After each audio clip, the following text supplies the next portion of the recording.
Vamos para o capítulo 3, que é na página 100 agora. Vamos falar da confirmação ou crisma. Conheci a minha professora, né, minha catequista de crisma. Ela era bem senhorinha já, eu não sei nem se é viva ainda. Ela era uma religiosa, uma freira, né? E ela ficava bronqueada com a história de confirmação. Ela falou, confirmação não é crisma. Então, mais antigamente ensinava como crisma. Não sei se não deram assim, não se deram, né, uma liberdade poética de colocar confirmação aqui, até para as pessoas entenderem que hoje em dia já muita gente não fala mais crisma, e como essa edição aqui é de 2018, pode ter acontecido eles terem dado aí, colocado da confirmação ou crisma. Não sei desde quando que é chamado confirmação, mas a gente conhece como crisma, né? Que é o sacramento da confirmação. A confirmação ou crisma é um sacramento que nos dá o Espírito Santo, imprime na nossa alma o caráter de soldados de Cristo e nos faz perfeitos cristãos. De que maneira o sacramento da confirmação? De que maneira o sacramento da confirmação nos faz perfeitos cristãos? A confirmação faz-nos perfeitos cristãos, confirmando-nos na fé e aperfeiçoando em nós as outras virtudes e os dons recebidos no santo batismo, e é por isso que se chama confirmação. Quais são os dons do Espírito Santo que se recebem na confirmação? Os dons do Espírito Santo que se recebem na confirmação são 7. Sabedoria, entendimento, conselho, fortaleza, ciência, piedade e temor de Deus. Qual é a matéria desse sacramento? A matéria desse sacramento, além da imposição das mãos do bispo, é a unção feita na fronte da pessoa batizada com o santo crisma. Por isso, esse sacramento também é chamado crisma, que significa unção. Que é o santo crisma? O santo crisma é o óleo de oliveira misturado com bálsamo e consagrado pelo bispo na quinta-feira santa. Quinta-feira santa, na parte da manhã, tem uma missa, enche de padre lá da diocese, né? E aí então, nessa missa é bem abençoado, né, o óleo da crisma, que serve para a crisma das pessoas, mas também serve para a extrema unção.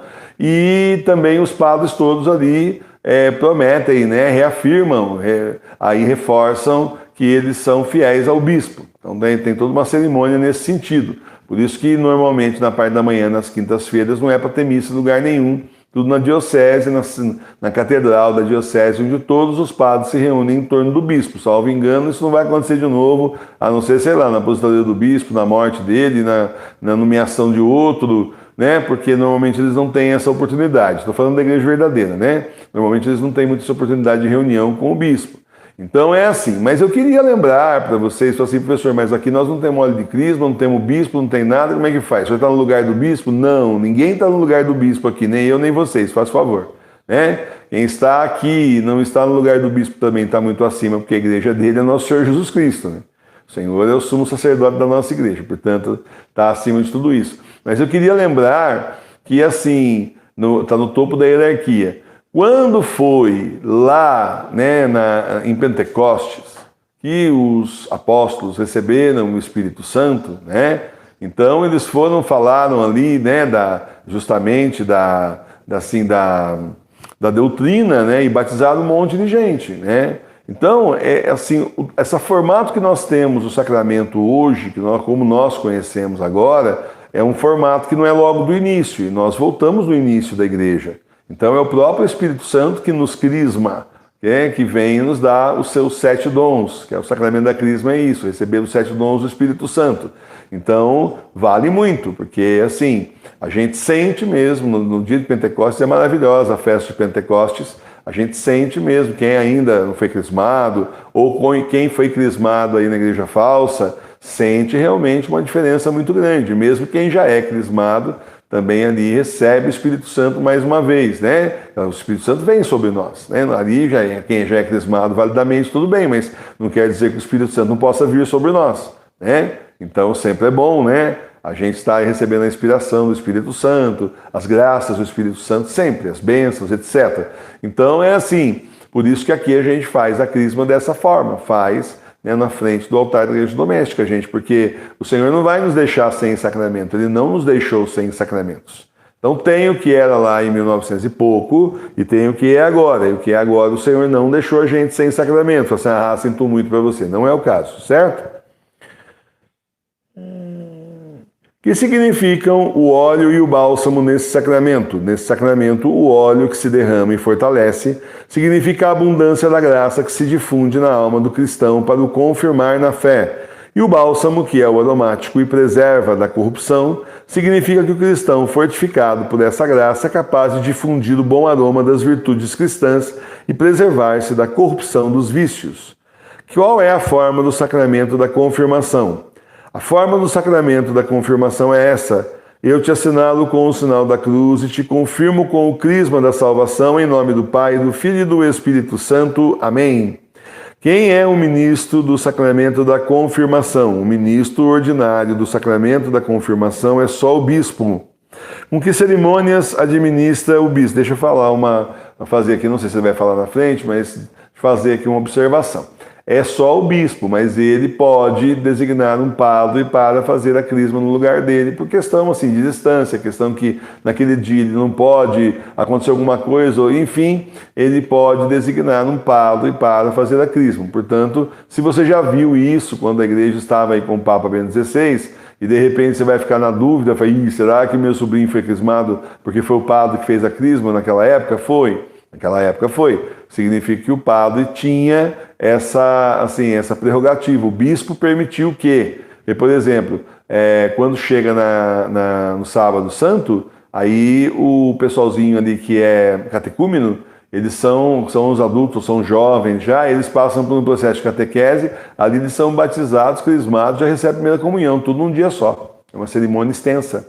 Só que aí acontece o quê? O bispo, obviamente, não pode estar em todas as igrejas ao mesmo tempo. Então, é comum que nesse dia ele passe a prerrogativa da crisma nas igrejas que ele não vai poder ir, na catedral é a sede do bispo. É comum que ele passe isso daí, justamente a prerrogativa para o padre. Nós mesmos já vimos acontecer justamente isso, até deu uma estranhada, aí a gente perguntou, porque a gente conversava com o bispo, e aí a explicação foi exatamente essa, né, que tinha a prerrogativa que ele não podia estar indo em todos os lugares, que tinha muito catecúmeno em várias dioceses diferentes e tal. Já tem bispo que reúne todos os catecúmenos na catedral. Aí depende do bispo, né? Depende do formato. Nós estamos falando da igreja até o Bento XVI, não é o caso agora, mas só para você entender, porque muita gente cabelinho branco aí, com uma experiência de vida grande, então, para esclarecer para vocês os detalhes, tá bom? Para não ficar achando que o negócio no fundo estava errado porque foi o padre, quando na verdade, se o bispo autorizasse, ele poderia naquela época, né? Quem é, eu falei? Com que cerimônias administra o bispo a confirmação? O bispo, para administrar o sacramento da confirmação, primeiro estende as mãos sobre os que estão para se crismar, invocando sobre eles o Espírito Santo. Em seguida faz uma unção em forma de cruz com o santo crisma na fronte de cada um, dizendo as palavras da forma. Depois, com a mão direita, dá uma leve bofetada na face do crismado, dizendo: a paz esteja contigo. E no fim, abençoa solenemente todos os crismandos. Por que se faz a unção na fronte? Se faz a unção na fronte, onde aparecem os sinais do temor e da vergonha, a fim de que o crismado entenda que não se deve envergonhar do nome e da profissão de Cristo, nem ter medo dos inimigos da fé. Então, olha só que bonito, né?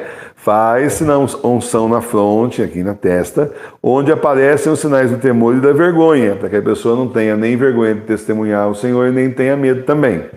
Porque se dá uma leve bofetada na face do crismando, dá-se uma leve bofetada na face do crismando, para que saiba que deve estar posto, dá-se uma bofetada, vamos de novo. Porque se dá uma leve bofetada na face do crismando, dá-se uma leve bofetada na face do crismado agora, para que saiba que deve estar pronto a sofrer todas as afrontas e todas as penas pela fé e amor de Jesus Cristo. É coisa que é da igreja já. Eu não levei uma bofetada, eu levei meio que um empurrão assim, né? No caso assim, no peito assim, estou contando com você, o bispo falou, né? E é bem impactante. Eu lembro que é uma experiência bem impactante você ouvir o bispo da sua diocese dizer que está contando com você, né?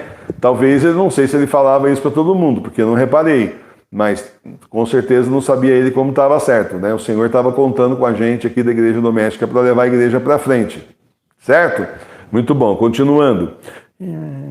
Devem todos procurar receber o sacramento da confirmação? Sim, todos devem procurar receber o sacramento da confirmação e fazer com que os seus subordinados o recebam.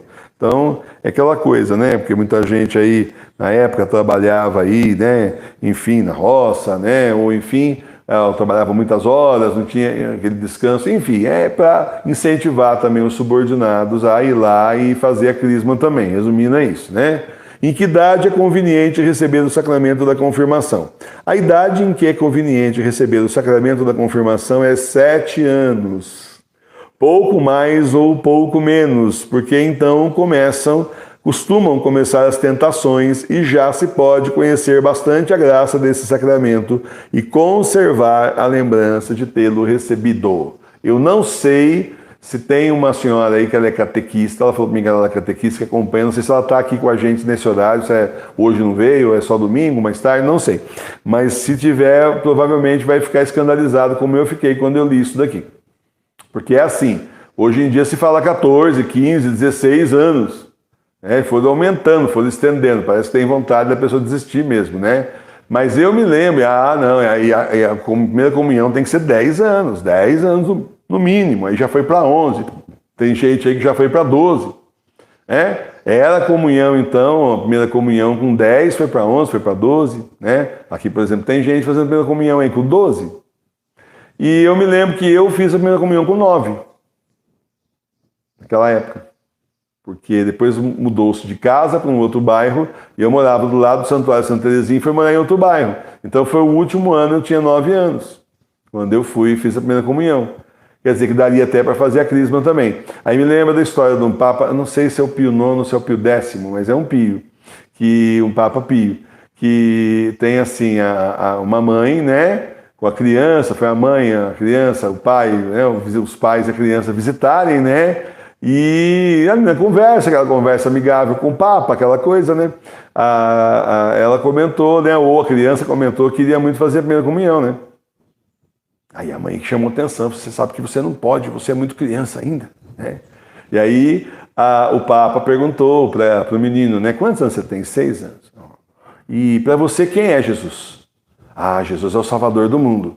Falei, então tá bom, amanhã você vai fazer a primeira comunhão comigo na missa. Aí a mãe ficou escandalizada, pai, mas como assim? Não fez catequese ainda? Né? Aquela coisa, né? Ele falou assim, então, mas ele já sabe da doutrina. Já tá bom já, vamos lá, tem muito católico que não sabe isso. Vamos fazer a primeira comunhão amanhã.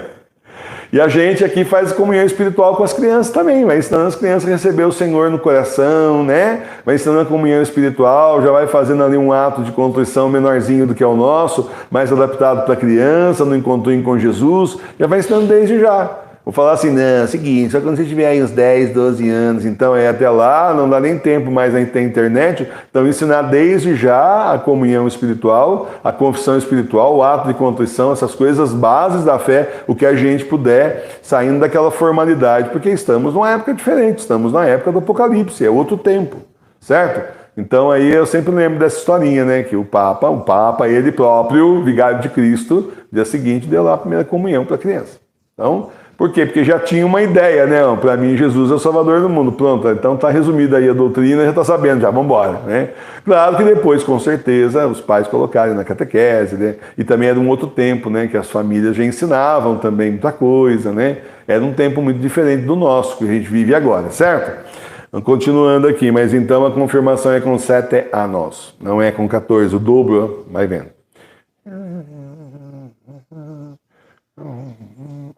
Que disposições se requerem para receber o sacramento da confirmação? Para receber dignamente o sacramento da confirmação, é necessário estar em estado de graça, saber dos mistérios principais da nossa santa fé e aproximar-se desse sacramento com reverência e devoção. Então, no estado de graça tem que fazer confissão, né? E saber dos mistérios principais da nossa santa fé. Ter uma ideia. É um momento que a igreja aproveita para aprofundar um pouquinho mais. Deveria ser assim, né?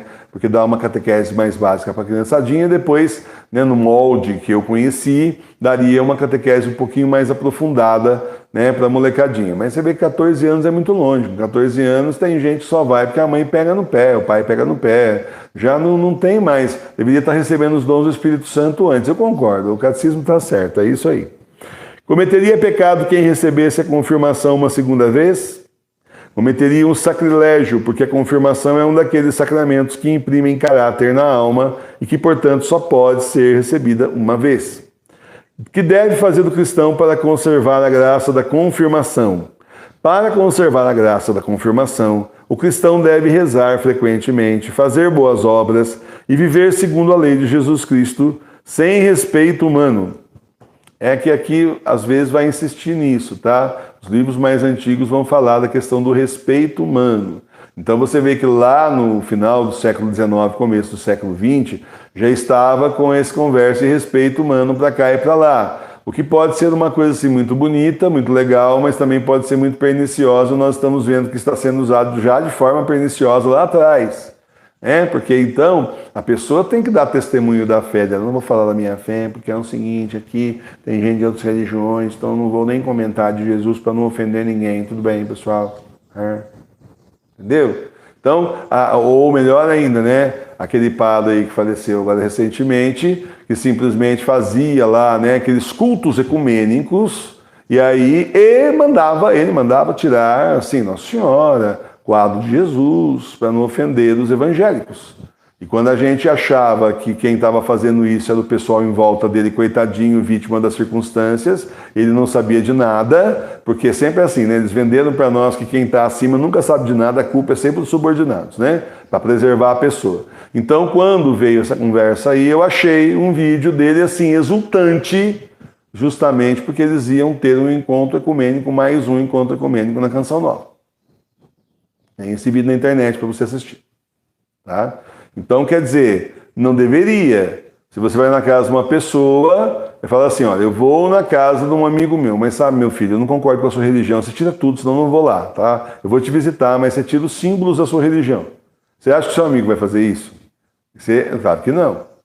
É a mesma coisa, a pessoa fala assim, ó, tudo bem, eu vou na sua casa, mas só que eu não sou católico, faço favor de acabar aquele altar da sua igreja doméstica lá, guarda lá dentro da máquina de lavar e depois a gente conversa de novo, depois que for embora você monta de novo, você vai aceitar isso? Não. Porque não pode.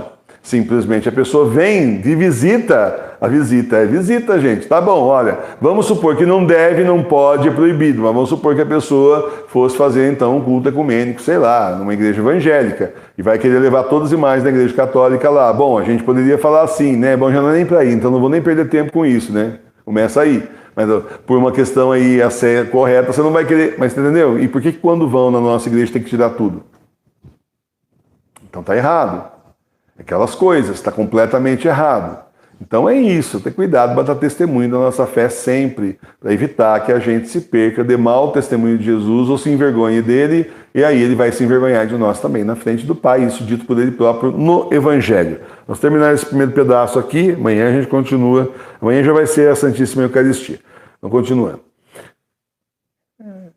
Porque também na confirmação há padrinhos e madrinhas, para que estes, com palavras e com exemplos, orientem o crismado no caminho da salvação e o auxiliem nos combates espirituais. Então, para ajudar a pessoa na caminhada, e é uma responsabilidade grande, né? Você vê o jovenzinho lá, que você é padrinho ou madrinha de crisma, dando aquele fora ali na rua, com maus elementos, com aquela mocinha lá em trajes menores por meio da rua, e você vai chamá-lo num canto, ou na primeira oportunidade, vai na casa da pessoa fazer uma visita amigável, vai chamar a pessoa num canto e dizer, você está errado, hein? Você está errado, você está fazendo completamente errado, tem que corrigir você, porque eu sou seu padrinho. E eu conheço padrinho que faz isso, hein? Conheço padrinho, tinha um rapaz daquela catequista que ele fazia. Tá? Se adianta ou não, não sei, mas ele tentou, né? Pelo menos a parte dele ele fez. Certo? Eu também tenho padrinho, também tenho um afiliado aí de batismo. Então, já viu, né? A gente, por enquanto, é criança ainda, mas nós estamos de olho, apesar de morar bem longe de nós, mas, ó, tô de olho, né? Tá certo? Muito bom. Então, vamos continuar. Que condições se requerem no padrinho? O padrinho deve ser de idade conveniente, católico, crismado, instruído nas coisas mais necessárias da religião e de bons costumes, e deve ser do mesmo sexo que o crismado. Então, se é um rapaz, vai então ser um homem. Se é uma moça, vai ser então, né? Justamente, se é uma mocinha, vai ser uma moça, né? Uma moça, uma adulta, certo? Justamente é isso que a igreja pede. E que esteja, então, na vida católica. Porque o que adianta pegar uma pessoa de outra seita da religião para ser padrinho e madrinha, só para assinar, tirar foto, e depois a pessoa vai ensinar o quê? O teu filho, o teu neto ir para outra religião? Que essa aqui não é a dele? Complicado, gente. complicado. Muito bom. Contrai algum parentesco com o crismado, o padrinho de crisma? Sim, o padrinho de crisma contrai parentesco espiritual com o crismado, semelhante ao que contrai o padrinho de batismo. Por aí, Madre Sofia, você vê como os nossos padrinhos de crisma estão, assim, devagar, quase parando, né? Não é mesmo? Padrinho, madrinha, né? E olha que a madrinha da Madre Sofia é freira, hein? Você vê aqui a situação, tá rindo ali, você vê que a situação não é boa, né? Então, pronto, é por isso que a igreja exige certas coisas. É a exigência da igreja que seja crismado, para poder ser, né, então, padrinho e madrinha da crisma. Tá legal?